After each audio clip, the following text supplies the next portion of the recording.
What's up, ladies and gentlemen? Welcome back to another episode of At Home with Mark. Today is stupid special for me. It's season 3, episode 13. But this man and Mike McReady are responsible for the musician I am today. So I could not be more thrilled to have Eric Schenkman from the Spin Doctors on. Thanks for coming, Eric. Appreciate it. Hey, Mark. It's good to be here. I'm Yeah, happy man, to it's be great here. it's great to meet you. I'm not kidding when I say that because I was in the 7th grade talent show. I'm 42. In the 7th grade talent show, my little Okay. band played Two Princes. Right on. So I've been with you guys for a very long time. I just found this the other day that I purchased from Musicland in Bel Air, Maryland. But dude, yeah, I mean, I haven't stopped listening all these years. So I'm super That's pumped to awesome. Yeah, ask you well, some. thank you. Thanks for buying the record. It's a pretty infectious tune, especially back then, those days. We used to play this little club in Baltimore called the 8x10. It was like Yep. this tiny little club. And it was like when we first started traveling out of New York. I remember that Baltimore was always we're playing Baltimore on Sunday, I know. I can't wait. like Cannot wait. 35 years later. Man, dude, I think my first show ever was you guys, Soul Asylum and Screaming Trees tour. Oh my God. I think that was my first show, Hang my on, first look. live show. Oh, damn. It's so funny you should say that because there you go. Oh, man. That's Can you see so that? cool. You see that? Yeah, That's that's so funny. great. That's the tour poster. Oh, man. There That it was is. that was a great tour. That must have been a lot of fun for you guys. Yeah, it was a good tour. We had a barbecue at Matt's place. Our guitar tech, he lives in Pennsylvania, with this massive barbecue, and everybody came. It was really a great rock and roll memory. All the bands came, and it was great. I liked both those bands a lot. They were fun to Yeah, travel with, and they were great to watch too. That was a lot of fun. And then going yeah. back in the day, that was like 1994, I think. Probably. Or no, I was still in middle school because I can't believe my parents let me go. My older sister, I think, took us, like me and my other guitar player in my band, because we were No huge Spin wonder. Doctors fans. I have no So idea. It was a long time ago. very long time You ago. kid. Yeah. Well, I have a question that I always start my show with, and I've asked everybody from Charlie Hunter to Bernhoff to Tomo Fujita to whoever, but do you have a very specific moment in your life when music entered and it never left? Because for me, I have a very pinpoint moment when I ran home and told my dad I wanted to play guitar. Do you have something like that? Yeah, I do. But there's actually a few of them. I couldn't really pinpoint one. In time, I suppose I don't remember because there's like a picture of me with the guitar before I remember ever putting a guitar, right? So it's like way down the basement though. I can't just go grab it. But I'm just Right. like a little kid. I don't remember that. I do remember um, a lot of little things. My dad was a musician. My mother was a musician too. My father played the cello, and so when I was a kid, I guess I was born in 1963. So like when I was like 6, 7 years old, like that's when all the psychedelic stuff came out. And my father was like a pretty hip cat. So he had a really good record collection. Anything that had strings on it, we had. So all that Beatles stuff and Frank Zappa, like anything, like all sorts of, the Weird Stones record. And, so anyhow, I remember I think maybe Magical Mystery Tour. I think he went on a trip. He went to England and he came back and he brought back like the White Album and Magical Mystery Tour. I think that's the way my memory's funny, right? Like it might not have actually happened at all, but anyways, I remember dancing with him in the morning, like to the outro of Hello Hello, and that to me is the first. It's not really the moment you asked for, but it's more like just kind of like dancing to rock and roll, like like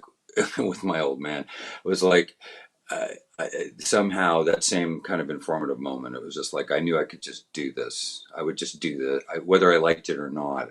This sort of like an addict, like when you smoke your first cigarette. Yeah. It's like Dude, that was the kind of moment it was. Yeah. Hmm. how old were you when you got your first guitar? It's Probably, probably. it froze up a little bit. What did you say there, Eric? Yeah, we froze. Oh, Just there you go. repeat where we were. Yeah, yeah. Just how old were you Mhm. when you got your first guitar? First guitar, probably about the same time, like 5 or 6 or something like that. There That's pretty was early. my first electric guitar I got in the 5th grade. I bought it from Jimmy Dale. Jimmy Dale was the conductor of the Sonny and Cher Orchestra, and Really? yeah, and they moved to Toronto, where my old man was really imported to be in the symphony. That's how we end up in Toronto. So Toronto was a pretty hip town back in the early '70s, and Jimmy Dale moved to town with his kids, and they went to the same. They ended up at the same school as me at the end of the year, though, and so somehow or another he came in and he did an assembly right at the end of the year. Um, and Sonny and Cher show was a huge TV program at the time, and like remember that at the time there was 5 channels, so if you had a huge TV show, I mean, it's like every motherfucker, like on earth knew who you were. Right. So, so like anyway, so he came to town, he did this assembly, and he brought these 2 guitars as, I guess, demonstration. He was kind of demonstrating the big band somehow, but I suppose I was the kid, that was up at the front, just like good looking at the guitars. Right, he had these 2 Kent guitars, and I ended up making friends with Jeremy, his one son that was my age, and I ended up buying a Kent guitar for $20 or $30 from him, and yeah, that was my first guitar. And I honestly, I wish I still had it. I think I broke it in the backyard when I got a Ventura with it, which I thought was twice as good. I'm not sure. I'm not so sure it was. The Ventura was the second one. But yeah, so I was in the 5th grade for sure, and we put a band together right away. Man, what That was the thing. Yeah. what were you guys playing back then? Well, we had a trio that we did. There was a talent show that year, and there was a trio. A kid named Mike Summers, who's sort of, I guess he'd taken some jazz drumming lessons somehow or another. He had a drum kit in his basement, and then I had this guitar, and I'd seen I'd seen the assembly by Jimmy Dale, and we put that together with the Magical Mystery Tour thing, and and then so there was this kid like 2 doors over, Mark Elodie, who he was pretty much that kid that could do, like, as soon as he found out that I played the guitar, like his old man had him playing Spanish guitar, and he was like, like stellar, like in 5 seconds or whatever. So I've always been pretty good at putting groups together. So I was like, hey man, like, you could probably learn how to, pretty much is what I said. And we rented him. I have some pictures to prove this.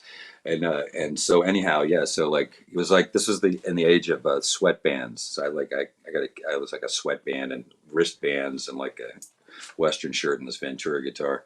I already had the Ventura guitar by this point. I think I must have broken the cant. It was a sad, sad day to break that guitar. Trying to be like, break your guitar in the backyard. I was trying to figure out how to break the guitar. I figured that out really quickly. Yeah, So I'm sure. so we were playing. Let's see, that was the band that. I mean, we played a song. Mike had a mood light in his bass drum, and I guess somehow we wrote a song called "Steel Wool," and it had a cowbell intro. That was the year of the cowbell. I remember, like, I can almost remember the beat. It wasn't quite Honky Tonk Women, but it was a cowbell group. And I don't know what I played. I played something, and and I showed Mark what to play along with it because he didn't really know how to play the bass, but he was into the challenge, and so yeah, so we did this one show with the mood light, and so it was kind of like that was the first gig. I was like 10. Man, that's fun, dude. It's fun to probably for you to like think back because like what I like about the story and what I find really interesting about you guys, and I want to get into this, but like, it seems to me that everything that I've read and everything I know about you guys is you really started off as a blues band, right? Pretty much. Yeah. Yeah. I Yeah. mean, and you guys were just hitting it hard in NYC for a while doing that before anything Yeah. popped, right? Yeah. Pretty much. We were a blues band by virtue of just trying to make a living at it. Actually, first and foremost, we had like, we pretty much had our repertoire already written together. Like we came in with most of those songs, like at least 20 or 25 of them came like right at the beginning of the band, and still the ones we play to this day, most of them, they're very good songs. I love them. Yeah. Man. 20 of my favorite songs. And, but we also were coming from this community that was full of a lot of different kinds of musicians and older cats. And, we were trying to actively make a living. There was a thing called the cabaret law in New York that was repealed in about 86. And it had the effect of having more. Suddenly there was more clubs that opened up. You were able to play in because you could have like a bigger band. It's complicated. It was from Prohibition. Actually, the union won that. The musicians' union lawyers finally broke the cabaret law. It was good for musicians because you could Man. now have more people on stage. The ultimate effect was there was kind of a boom in clubs right then. And Bleecker Street and on Second Avenue there were some blues clubs, and you could make $500 a night, like if people drank and you played the blues. And some of these clubs were, I don't know, they weren't strict. They weren't strict enough, so we were able to play blues and our stuff, as long as people kept on having a good time, and the mood was going up and not down, and so we sort of fused those two things. So Yeah. we still are a blues band, really. Oh, for sure. Yeah, for In a sure. lot of ways, we have a I think blues that soul. Well, Chris certainly, as a blues guy, Chris is one of the reasons why we're such good friends, is because he really he's a funny cat. Like, he's written a lot of really great blues songs, like when he was a kid, and he's just got this ability to, I don't know, uh, write, like, I really just like the blues songs that he writes. And so we have a lot of blues material because I've written a lot of blues songs too. So I um, think ultimately, man, it's funny because at that time, what's interesting is when you guys were popping and the grunge era was happening. This is what's so interesting to me because I'm a huge Pearl Jam fan. I love Pearl Jam. yeah, me But too, actually. I got to a point, there was a point when I first discovered you guys that I realized I think I like funky blues stuff. Like, I didn't know. Like, I didn't I have an older brother who's a big Deadhead, like big into jam bands and stuff.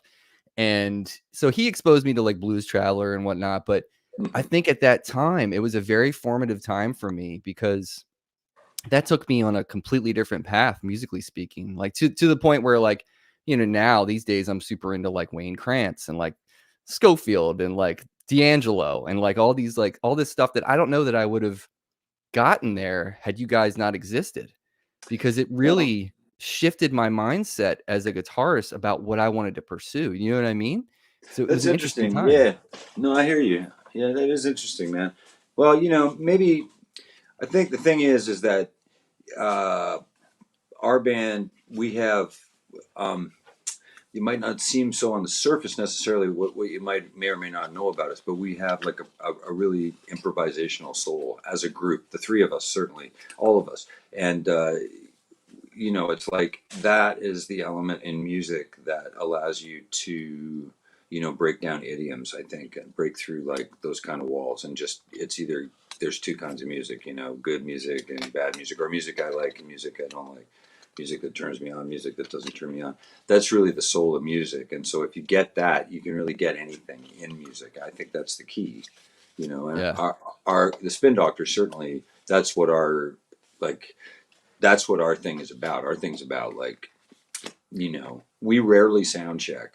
We rarely rehearse, but we write a lot. And often we throw ourselves onto the stage with absolutely no preparation, like having not seen each other for a long time. And it's like, I used to think it was vain, but actually it's part of our thing. It's like, it's almost just like, being like, it's an element of music, right? Like, there is some danger in music, and flying by the seat of your pants is a really great way to go. You Hmm. get a lot of immediacy, and we're good at doing that together. So I think that has always been evident in any Spin Doctors that you listen to, and it has that as a key. It's like, I think you can find a little bit of freedom in music from our shit. Oh, dude. I mean, Homebilly Groove was like, didn't leave my CD player for years because I felt like dude, I have studied you, my friend. Like, as far as like, I think you're the first person that exposed me to double stops. You know, like I didn't Wow. know what that stuff was. So it's like, when I first heard you play and the way that you play too, yes, there's blues involved in it, but the way that you improvise always to me spoke deeply because you have this like pentatonic end modes thing. And I Hmm. didn't know what that was when I was a kid. When I was in seventh grade, understanding how you improvise, like I was trying to, as a young kid like that, trying to figure out what is he doing? I don't understand how he's connecting these ideas. I hear the pentatonic thing, but then he's doing something that doesn't sound like it's straight up pentatonics. Like, what is that? Like, took it to my guitar teacher, was like, can you please help me figure out what's going on? So Wow. That's that's awesome. always spoke. Yeah, it's always spoke to me. I mean, you Hmm. might not know. Mm. You could probably try to guess what my favorite Spin Doctor tune is. It's a deep cut, and it's very improvisational. But I don't know. I'm not going to try to guess. I have no yeah. idea. So here's the thing, and I want to ask you about what you're thinking about when you're writing this part. But Sweet Widow, Uh huh. I had a that feeling. guitar part, man, Oh yeah, it that's like cool. You mean I like the beginning of it. It's pretty neat. yeah, what are you Just the way thinking that of? Like whole. when you wrote that part, like Yeah. it seems to me like it's inversions and whatnot, but like Yeah. how did you write that? And what was your thought process for that? Um. Well, that was like mostly. I think it was at the time I was really we were kind of getting off on being loud at the time, so I had a pretty cranking guitar amplifier, and we had just started to play big rooms. And this one place, the Wetlands that we used to play a lot, was wood, and I think that's where that actually is where we made Home Belly Groove. But just as a room to play, that was one of these places where I think I connected somehow to that room. Maybe I came up with it in that room.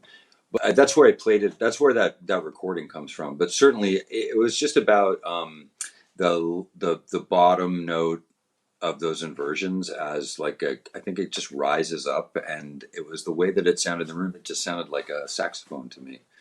It's just like, and so you know, I I think that's really it's really beautiful when a guitar sounds like a horn. And Mhm. and I was hanging out with a lot of horn players back at that time, certainly.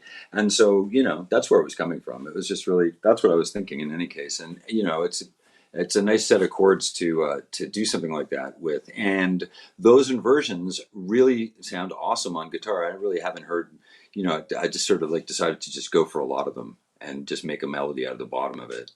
I've Yeah. always tended to play low, so that's where that was coming from.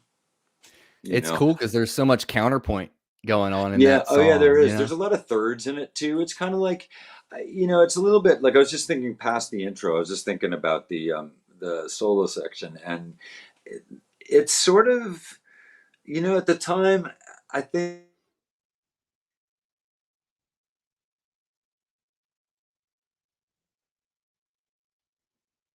out I in think the amp. No, it's okay. I I'll wait. yeah, there you Yeah. go. No. I Yeah. lost you, yeah, okay. I was being pretty influenced by Hendrix at that point, particularly like trying to figure out those thirds, those little thirdy things that he does. But I think like I said, I was trying to play like a horn as well, so that I had to sort of like, in music, when you have two separate things going on at the same time, often you'll find, that there's some way to lose yourself in it, and then you sort of suddenly appear. It's a funny Yeah, riddle, but that's what that is. Like it's there. It's sort of just like weaving around those really juicy melody notes, like the chord tones. It's really yeah. something. It's fun to play that song, and there's It's a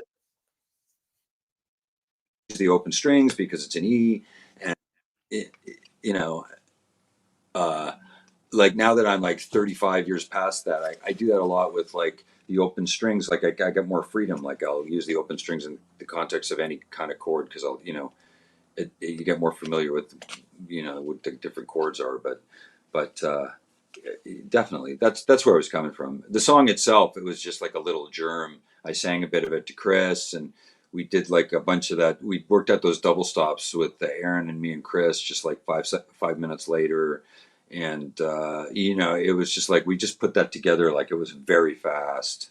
We wrote that song extremely fast, and then man. of course it's long, so you get to play a lot of it. It's Dude, interesting. I love it, and I think the first time I heard that solo section when it kinda goes was Mark playing a fretless on that? On I the Home don't Belly think Groove? so. I don't think so, but he did have a fretless for a minute. But I don't really think that I would forget if he was playing a fretless bass. Yeah. No, I don't think so. I don't think Okay. so. But he probably sounded like he was. Yeah, because the way that he was when that He jam did gets have one for going, a minute. I he mean, did. maybe he was. Yeah. But when it gets to that groove and that jam, when he's kind of improvising a bit and you're just laying the harmonic structure down. Yeah, that's not a no. He's not a. It's not a fretless bass. That's Okay. just him. That's just him. He practices all the time, so he's just was very nimble and fluid. I think. Yeah, he's got some chops. Um, Yeah, he's a beautiful player. He really is. yeah. Very But I think unique. that part of the tune reminded me so much of the Spirit of the Dead that my brother was trying to expose me Oh to. yeah, man, absolutely. I think that we're a lot more of that than people realize. Like like we're good at we're good at that world of improvisation, and and we do have tunes like that have the context, and we can stretch out on when we have the appropriate gig. For sure. So there, yeah, absolutely. And at the time, we were coming from there a lot, and we had like kind of a younger fan base. There was a lot of kids into us, and they were really identifying with that. It wasn't like exactly like the Dead, but we had that sort of our own little, piece of language there. It's very immediate and very happening. Amazing to have been a part of musically at that time. What else was so at that time? Because I mean, I will probably always consider you guys like a jam band because in the Oh yeah, beginning of we that, are. yeah. Yeah, that's what I was saying about breaking idioms. It's like Mhm. we are definitely. We've always been a jam band. We are. We have the soul. Our soul is that of a jam band. All you have to do is like listen to us for 10, 15 minutes. It's evident, and we've always had that. We also, we're kind of into writing pop songs. So those two things are kind of at odds with each other. So I think, we got more identified with the pop song. Yeah, that's all. But it didn't. We are still who we are. They're great songs, period. I mean, you could be in a jam band and write a great song, and it's not against the code, No, you no, know? not at all. It's kept us working for 35 years. Oh, hell yeah, dude. I was curious though, so at that time, so the late '80s, you think about all the jam bands, like the Horde Tour bands that were going around, so like you guys, Blues Traveler, but like, did you ever cross paths with like bands like Fish and Well, Mo and we did.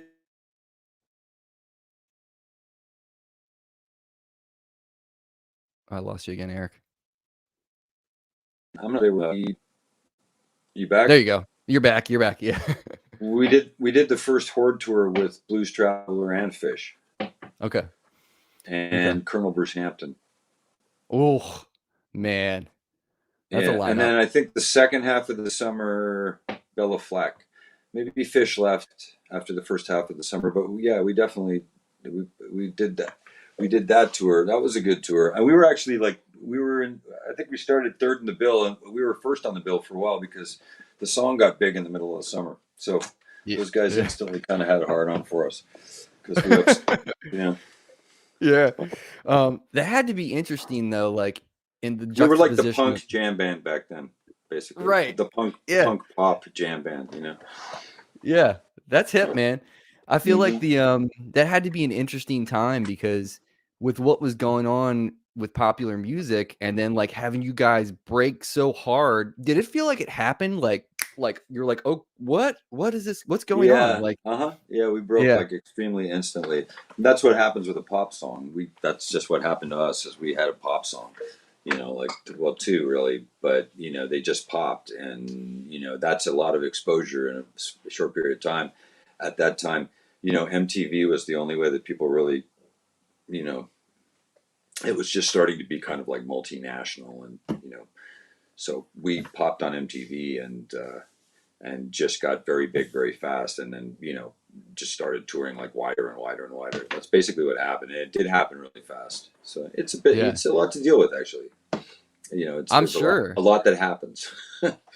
Dude, I am sure because you guys were young, man. Like to have that stuff happen that quickly and to be on the road and be like, "What is going on? I can't go to the grocery store." Like, Yeah, it wasn't that bad.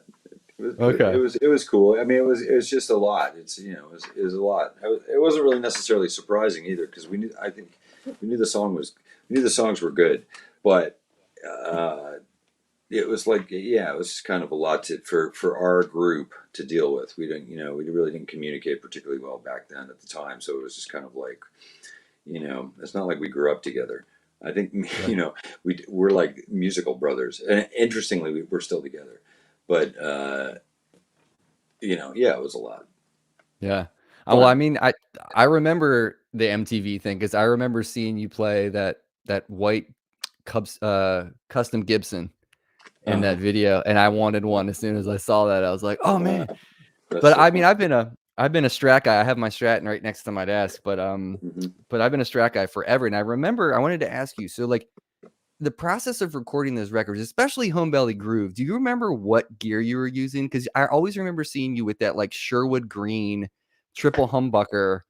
Like, was that a Strat or was that like, did somebody make that or was it a parts caster? What was that? Yeah, it was, called Pensa Sur, John Sur. I think it's now Sur Guitars. At the time, it was Pensa Sur. He Yep. built that guitar for me, based on my '65 Strat that the band got sick of me having, because I had to take it everywhere because I was afraid it was going to get stolen. That's the guitar I grew up with. For a while, for many years, I really didn't feel like I could play any other guitar because it was. But eventually, I realized now. I realized I could play other guitars. But yeah, that was like, green Stratocaster. It's made of alder. I still have it. I restored it. Now it's just a Stratocaster. At the time, it had three humbucker. It was built with two humbuckers and a single coil in the middle, and then we just rerouted it for three humbuckers and, a Wilkinson bridge. And I was using at the time. I had a Mesa Boogie, simulclass head, convertible, 60 or 100 watts. Just use it on 100 watts usually. Um, it was, the one. It was They were nice. Those boogies. They had, the old EQ, like, just a parametric. I think maybe 5 or 7 faders, and Yeah. one row of knobs. Master volume with two-stage gain. That's the one with, and then I used that on. It was a high watt cabinet that I had, and, initially that had Fane speakers in it. My buddy put in these Fane speakers. Basically, they were old Fender speakers, and I used that for a while. But then I started using Marshall amps, a little while after that, and then I went Hmm. like full on Marshall for a while. But at the time of Home Valley Groove, that would have been the Mesa Boogie head, and either on 60 or 100 watts, and the high watt cabinet with Fane speakers. I can't remember what impedance the speakers were, but basically it was a 4x12. Yeah. Mm, yeah, that's what I was using Man. back then. Because I always marvel at your tone because it's got this like breakup that's like not harsh, but you've Hmm. got this really bell-like clean quality to it, Hmm. especially on like that record, like that live record. I was always like, what the hell is he using? His tone is just so, it's like exactly what my ears hear. It's got this nice It must be breakup the in the top. boogie. Like, at the time, the guy that was my tech at the time, Rich, who's no longer with us, he was really good, and, we really worked very well together. And, basically, we were using, these pickups that had no blind spots. They weren't focused. Like, they were the opposite of the Seymour Duncans, and they were supposed to be like the PAFs or whatever they would be. I used those two initially in that guitar, but at the time, I was trying to remember what. I remember trying to remember when I changed them. But basically, it's interesting because I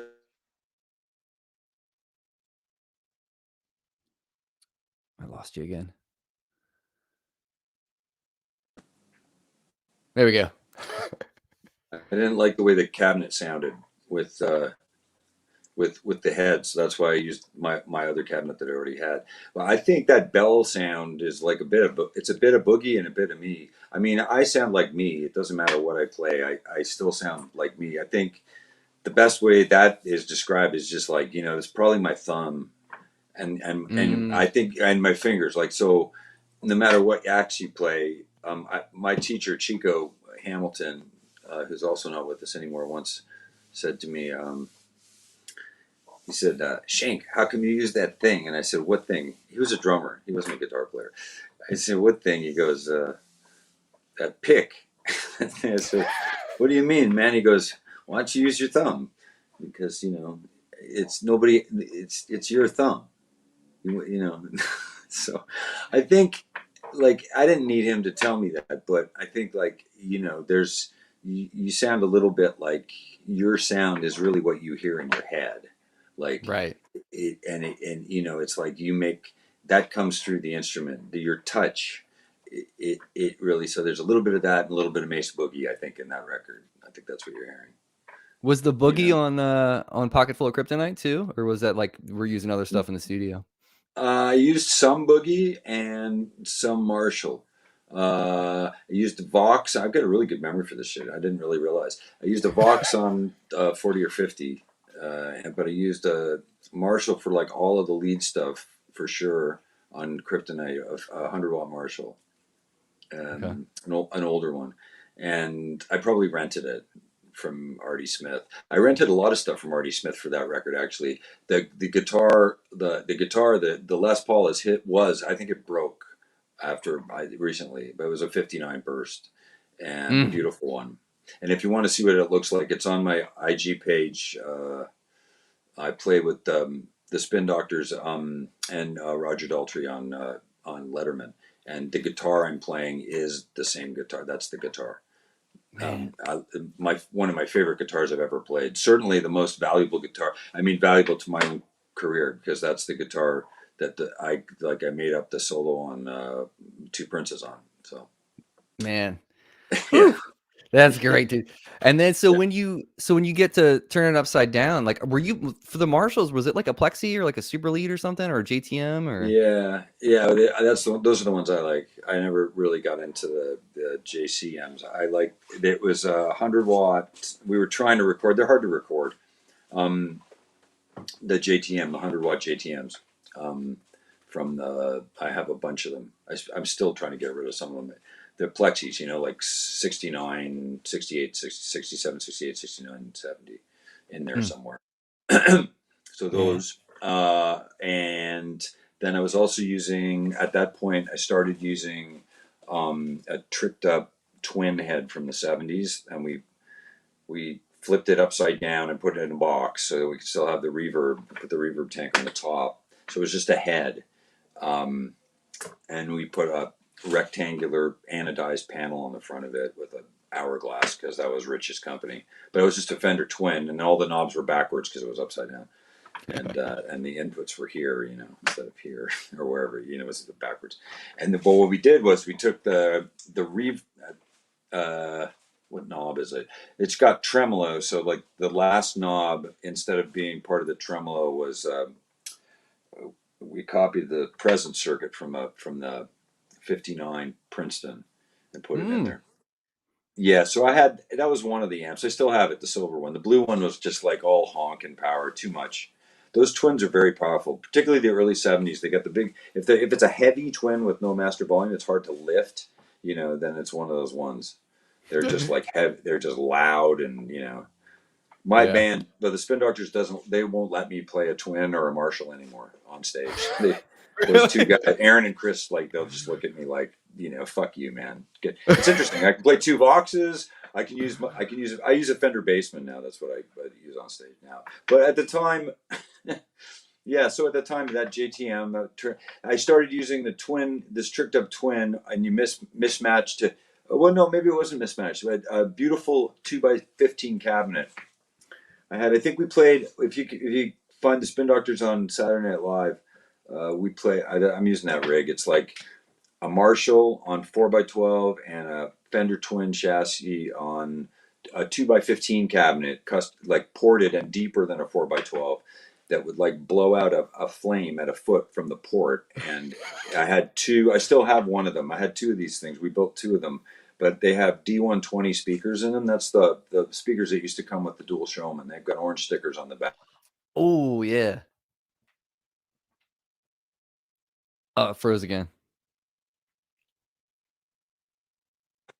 Mm-hmm. There you are. Technology. Mm-hmm. Man, Yeah. that's crazy that you can remember all that stuff, man, because I'm Yeah. sure you've gone through so many amps and so many guitars from project to project. I thought you were going to say That's bags of weed.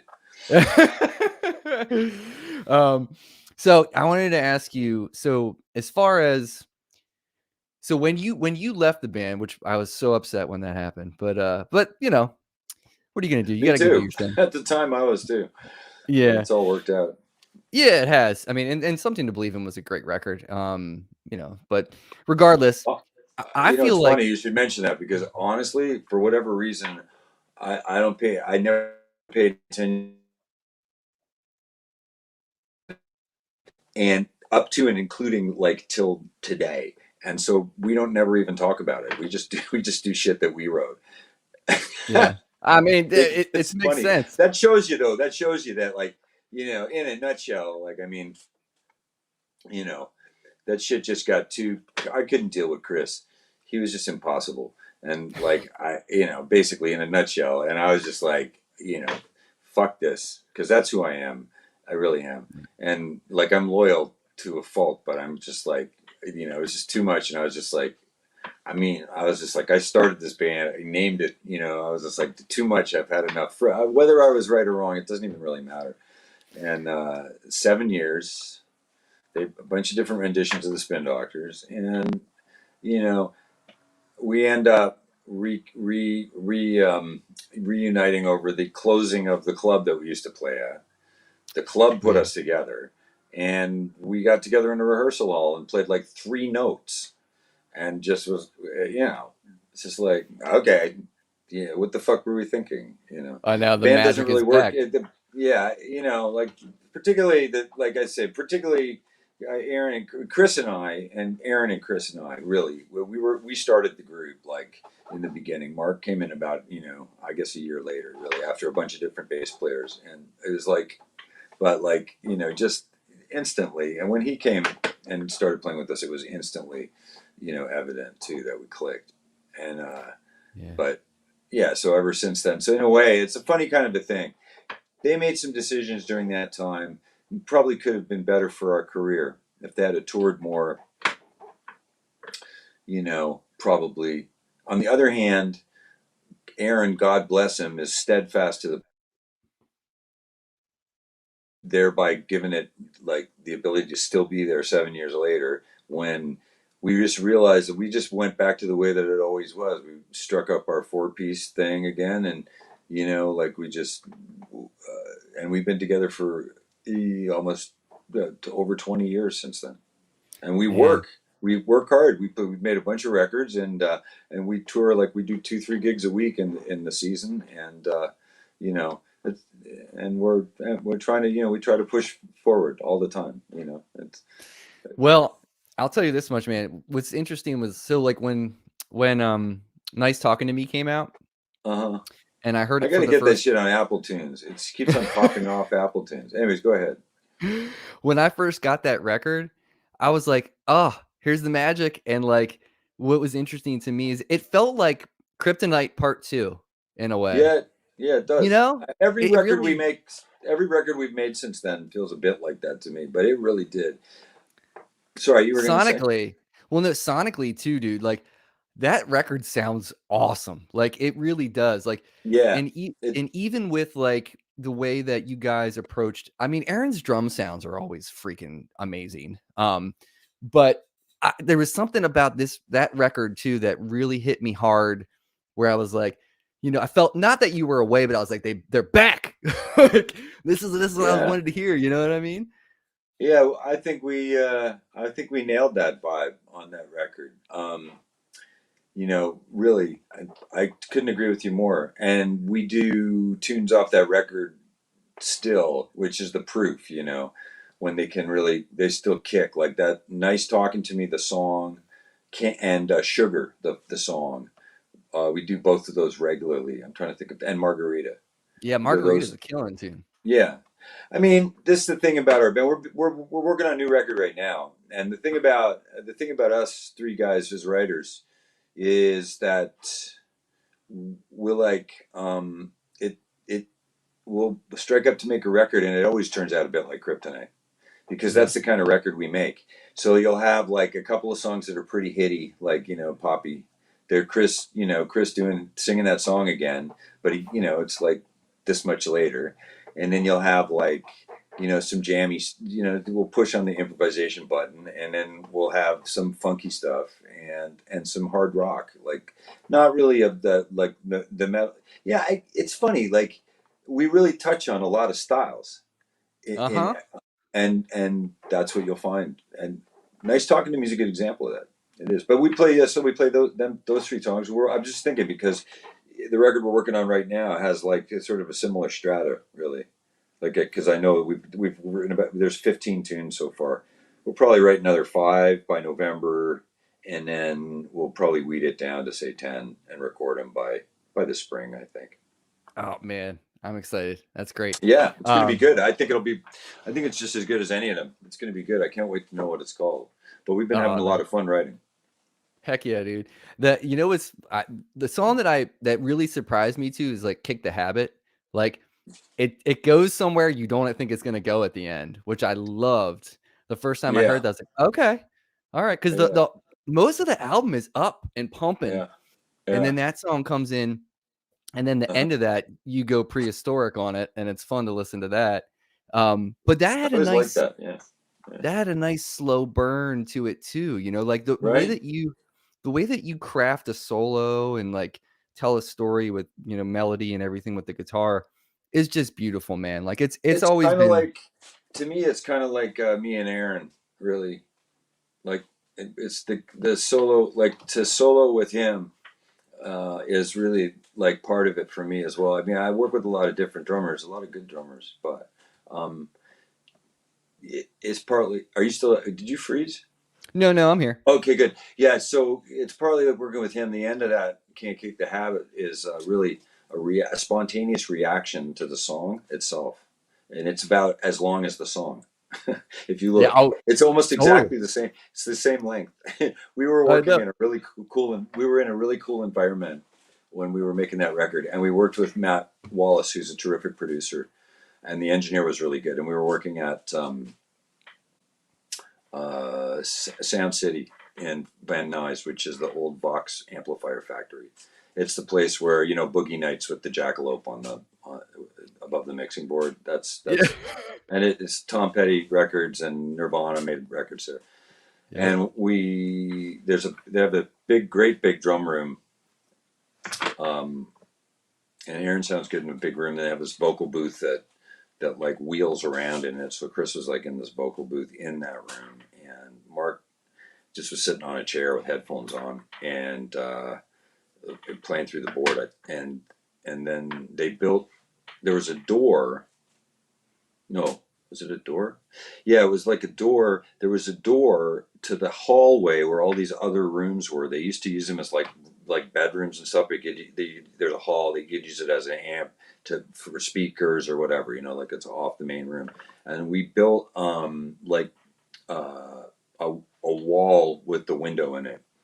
We got some drywall and some insulation and stuff. We just built this thing, and so I was sitting so we were all really tight together, but I was in this like long hallway, and I had like the four by 12 cabinet like sort of pointing at me. I can't remember which way, or but it was like a fair distance away, and I had headphones on. And the head was just over here, but I was standing like I was like right. I could see Aaron's eyes and Chris's eyes and Mark's eyes. We were very close together, so it was pretty darn cool.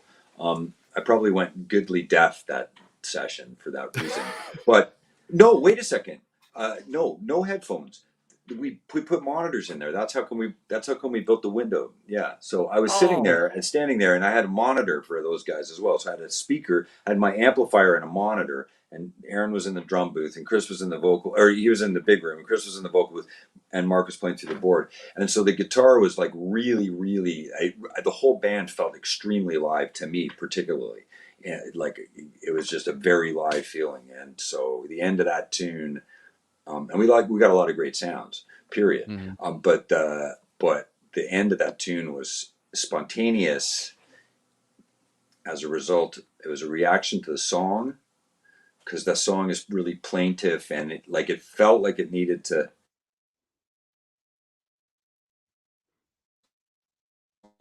you know, it's so Bard like, it's like, and he's so like, like that character in it, and it's like it really pushes all it's like it pushes but it doesn't release, so there's this amazing opportunity, the combination between me and him and Aaron, it's like to react musically to those kind of ideas. And that's I love the end of that song. I haven't listened to it in a long time, but I love the way that happened. It was incredibly spontaneous. It was just that was just like that was great, you know. So did you There's say did you cut that like live and you just kept your guitar part? Like you didn't overdub or anything? You just like no, it was the guitar and the drums are completely live. We overdubbed the bass love it. later. We fixed the Love it. bass. Yeah, it was Yeah. completely live. No fixes. There's not a single fix. Man, I love it. Yeah. Yeah, Aaron seems like he has big ears, man. You can Oh, tell he's he's like incredible. Yeah, listening he's to great. everybody. He's really, really, absolutely that. He's listening. He's listening. He's always listening. He pays attention to everything around him when he's working. Yeah, And man. yeah, so it's really to solo it in that kind of a context is really great, because you need that interchange. You have to be able to. I mean, there's a ball to pass back and forth. You know, Yeah, man. Yeah. and you That's have what to listen and pay attention in order to pass it. dude, I love that stuff. And my favorite thing about I say this all the time on this show, but like there's so many musicians that I absolutely adore because of the fearlessness involved in Right. that. Because you like you Yeah. said, music is dangerous. It can be dangerous. Yeah. Um, Yeah. but I It can be. love the fact that you guys just go for it and like, it's okay to it's okay to hit a wrong note. It's okay to like, oh, okay, that didn't work. Where are we gonna take this now? Like, I love that energy. And you can hear Well, like in that song, you can hear like the taffy pull like nature, especially between you and Aaron. Like you can yeah, hear that kind of it's taffy live. nature. Yeah, it's That's why it's killing. because it's live, and there's not really any like there's not really any there's the concept of a wrong note, but there's also the Right. concept of like the way that you play a note Mm-hmm. with no judgment on it whatsoever in terms of if it's right or it's wrong. I mean, in music, one note relates to another. It relates to another note.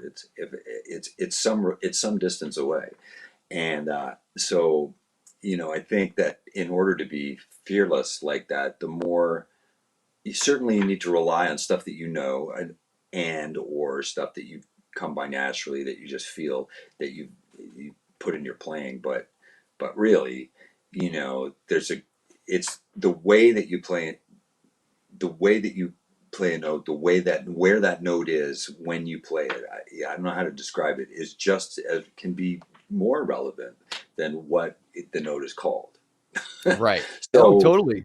to really for it's not really like shredding or like or playing like jazz bebop or something like that. Like it more so it's rather than a stylistic thing, it's more like for sport or for like survival. It's like you're falling and you're trying to make sense of it with a melody.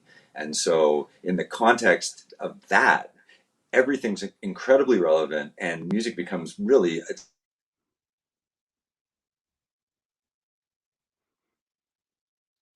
lost you, Eric. be There you are. you I know got you back. it's very important to be playing with, as you said, people that pay attention, people that listen, because if you're lucky enough to do so, as you say, like Aaron, Chris also is I mean, but the more that you can do that, it's like the more that your music will open up, and frankly, that's like I'm almost 60, and it's like that I have no regrets doing this. I feel lucky to have been doing this for the last 40 years, but 40 plus, 45. Um, Man. but it's like that's what's kept me going is spirit of improvisation in music, simply put. Do you guys when you're stretching on stage, do you kind of like wherever it goes, or sometimes you're like, all right, let's keep this to like 32 bars, or let's keep this to, or is it like, dude, go after it and let's just see what happens? Yeah, pretty much. I think we're not unorganized. I mean, we rarely have a conversation that like relates to numbers of bars. We don't chart anything particularly unless we have to. Aaron does because he's the drummer and because he charts stuff because he's a working drummer. But unless I can't remember it, I don't usually write much of it down. I, well, unless you have to present it to somebody else. So yeah, I guess. Mm-hmm. But you know, I don't know. I think our stuff is definitely like we're a very spontaneous band, and we tend to do our best work like spontaneously, and then Mm-hmm. assess it afterwards. Yeah. Yeah. How has your gear stuff changed? Because like guitar pedal companies are all over the place now, right? Yeah. So like if you want to like find a new overdrive or a new fuzz or something like that, has that changed tremendously from 10 years ago? Like what you decide to use and whatnot? Yeah, I use different stuff now. It's better now. A lot of it's better now. But I had to like basically what I do in my spare time is play blues guitar. Um, for the last sort of 10, 15 years, 15 years really. Like I mean I just it's sort of my sideline. Like I've got a Wednesday gig here in town, and I live in Toronto, and um, I basically as a result of that, and I've done a few different like outfits too. Like I did a pretty cool foray into Dan Electro baritone guitar. I played like only that in a band for a while, but Nice. I sort of I've just simplified, if anything, and I was already pretty simple to begin with. So I don't really have a long history with pedals, although I've got like a whammy pedal and a boomerang, and I can make a cool loop. And I've got a bunch of old vintage pedals that I rarely use. What I tend to use is I've got this one thing. It's got one knob on it. It's a clean boost. A bunch of people make clean boosts, but I think it's very valuable a clean boost when you just can hit the front end of your amplifier a little harder, and so Yeah. it's like it makes it just a little more sensitive. So your volume knob's a little bit more impressionable on the amp. And then I really value like a couple of good tubes. I like 6L6s, so that's what I play. My amps have those. That's what I'm using right now. I, I, to me, there has to be like, I'm not a real expert on digital stuff. So as far as I tend to go with what I know, I'm a 63. So like, I know shit that comes from, I like that, those years are the years that I gravitate to. And, so I like to like hear the string. That's what governs me. So any pedal that like clouds that, I have a difficulty with. My overdrives changed from Ibanez tube screamers, which I used to think were really good. I like the 808 ones, the old ones. They were more low. Eventually, I ended up feeling like all they are is just this really heavy mid-range boost. Like it just really Yeah. is too much in the middle. It wasn't right for me. So the clean boost, and then I think that Zen Drive makes particularly the original Zen Drive pedals. Those are great. That's my stage setup. I use a box wah, this clean boost. Can't think of the name of the company. It's silver box with a knob on it, and two Zen drives. I use one a little cleaner than the other, and like I say, a Fender bass. And Man. that to me, like it's really just a refined version of what I've always been using. Like it's just I like to be able to like fatten out the guitar, like without fuzzing it out too much. And Mm-hmm. that's really the quest of like the big amp guy. Like you go for the big amp Y. Like the big muscle car or whatever. You have to go. You got a foray with that at least. We have a psychic debt as electric guitar players to at least figure out what the fuck Jimmy was getting at. So it's like I, so I like I say, I want to hear the string, and then to enhance it so that there's a few different colors available, Yeah. but still Yeah. basically we're dealing with like a guitar that sounds like the guitar that you're playing, that like is not, so that you can clean up. And I mean, that's my thing now. There's two. There's two minds of it. Like when you start talking about liking the sound of the boogie, to me that's like the road not taken. It's like I was there, but I really decided against, multiple effects and like a really like sort of focused, refined what we're doing now sound. Instead, I sort of I took another 10, I took 20 years back, and I decided to stick with like, that sort of like older sound, and Hmm. get old with that. Now, I'm happy I did, because I think my sound is really, really happening right now. If I do Oh say so man, myself. I agree too. Are you still playing? Are you playing that V most of the time now, or what are you No, playing? I did. At home, I've been playing the one V. I started with a sort of a crappy Epiphone V, because road guitars have to be, and I ended up with the SGs. Just I've always been good on an SG, so that's been my main axe on stage with. And I use these pickups. I use are made by Cream T, Thomas Okay, Nielsen out of Norway, England now. okay, Um, low wind kind of thing. well, Billy Gibbons worked pretty heavily with Thomas, a bunch. A lot of his pickups that on his guitars, particularly I think the ones that light up. And Elwood, who's now the bass player for the ZZ Top, took Dusty's place. Elwood introduced me to Thomas, and Yeah. I started using his pickups. So the SG has 61 PAF copies, which is like the more like Detroit version of the PAF, the 59. I think it's a 59 PAF that's more clean. I think they're more of a clean round, like a more stringy kind of sound. Yeah, And yeah. I just recently acquired a melody maker, which, even though Richard Fortas said I don't want a melody maker, I said, well, it's the only 59 that I'm going to get, because it's the only one that's under $200,000. I'm Right. like, I found this beautiful 59 melody maker recently, this, mahogany, old mahogany with the 59 neck, and I put two of Thomas's 59 copy PAFs in that, and it sounds absolutely beautiful. What a guitar. Man. And I've been playing it on a few doctors' gigs. When I can drive to the gig, I bring it. I play it at home. So I stopped using the V because of that guitar, but up until then, I was using a Grace Potter V that I like very much, that I still like very much. But ever since the Melody Maker showed up, it won't let me go play the V. it's it's That's got my awesome, man. heart. But the V That's is so beautiful too, and that also has these 61 pickups in it. So okay. I think I've moved to 61. So I think as you get older, the conclusion is that you start to clean up the string more and more and more.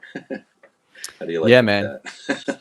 Dude, I bought so many boutique amps and I've sold them, and I finally it's funny that I'm wearing a Two Rock shirt because I bought a Two Rock for my like midlife 40-year-old birthday present for myself. Far out. But I could not be happier, man. I mean, it's like It's good to night be happy. and freaking day, like in terms of like older amps that I had. And it's just like HD guitar. You know what I mean? That's It's great. interesting. But it's funny, Eric, because I always go back. I swear to God, man, I'm not blowing smoke. I swear to God, I always go back to try to get that tone that you had like on Homebelly Groove. That's what I try to get that sound, because it is like what you're saying. It's like that organic under your fingers. Like you can hear the string, you can hear the finger on the string, not in a bad way, like a slide finger on the string, but Yeah, like no, there's nothing wrong with that. I don't yeah, know. That's just like, that's a great compliment. Thank you very much. yeah, I'd like to man. thank my father for practicing cello in the house for many years, because I'm sure that gets into a baby's soul. But tone's Amen. really important, and everybody's got their own tone. Like, it's a beautiful thing. It's Yeah, nice when man. people recognize it. Oh, I heard you playing. I play guitar on a couple of Natalie Merchant songs that are on the radio every so often, and every so often somebody will say to me, "Oh man, I didn't know you played guitar on that song," and it's cool to be recognized, or Yeah. to be hired for because because they know what they heard you. It's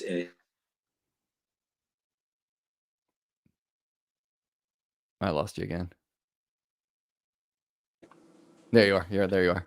Yeah, I mean, you do have a fingerprint, man. You have like a sound, and I know it. I know it in like 5 seconds. I know it's you. You know, so it's like listening to it's Derek me. Trucks. Yeah, thanks. You know, Love you. so but Well, that's a heavy compliment. That man he's off the chain.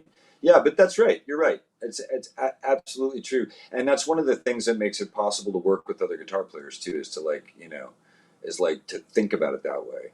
You think about Right. like thinking about having your own, having your voice, or wanting to use your voice on the instrument is a way to like really be able to share music with whoever. It's not really about who's playing.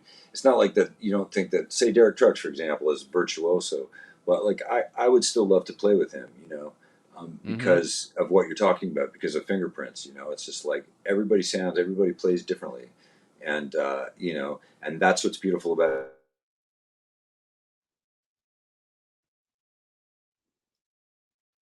I lost you again, man. There you are. There you are, man. Internet. Um, well, dude, Well, Eric, really, really quickly before we do the lightning round, do you have so like Who Shot John? Are you gonna do another solo record? Do you think? yeah, I will. I don't write very fast. I'd love to. Sean, the guy I worked with on that, Sean Kellerman, my favorite guitar player, is he and he was just texting with me this morning saying that he was listening to it and he really dug it. I still play. I play it on my gig. I play those songs a lot, actually. Yeah, I'll get around to the next record after we finish this Spin Doctors record. I'll Nice. get on to that. In the meantime, I keep playing on Wednesday nights at Grossman's Tavern in Toronto, and that sort of keeps my immediacy alive. And now that COVID is sort of like managed to take a little break on us, I guess uh, and we've been working. That actually really helps too. So, but after the Doctor's record, then as soon as I can get the next little group of songs together, I can't wait. I look forward. So yes, absolutely. I just got to get around to it. I only do one thing at a time. Yeah. Are we thinking the Doctor's record would probably be out like next fall? I hope before that. I mean, it's Okay. not going to be long before we've got all the material done. So it's Okay. really just a matter of recording it then. Yeah, I think definitely by the fall, if not before. Sweet. I can't wait, man. All right. So Yeah. let's do this lightning round get down so I can let you get back to your evening.